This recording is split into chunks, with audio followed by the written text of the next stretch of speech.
According to Dan McClellan, the Bible teaches that unborn babies are not truly alive because they can't breathe on their own. The woman was considered to be a legal and a moral person, and the fetus was not. The fetus was treated as property. And this perspective agrees with the view throughout the Hebrew Bible that breath was the necessary and sufficient feature of life. I see at least 3 big problems with this line of reasoning.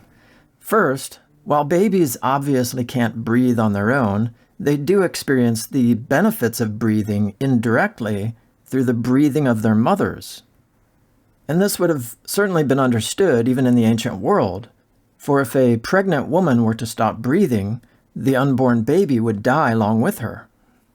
And from the standpoint of modern science, we know that the oxygen that a mother takes in through breathing is absorbed into her bloodstream and shared with the baby in her womb.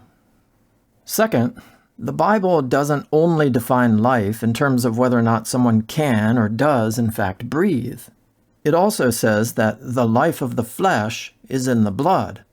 So if Dan is going to say that the Bible teaches that babies are not yet alive because they can't breathe on their own, then I'll respond by saying that the Bible does regard unborn babies as living because the unborn were understood to have blood pumping through their bodies.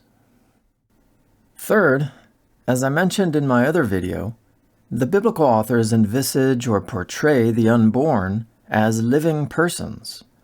For example, the psalmist reflects back on when God formed me in my mother's womb.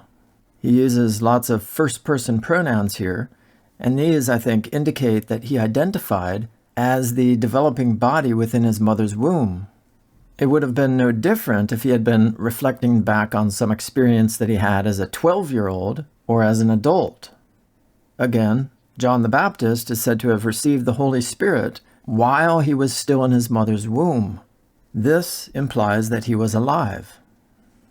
Anyway, Dan likes to accuse everyone who disagrees with him on pretty much any issue of being ideologically and dogmatically driven, and therefore as incapable of engaging in honest interpretation.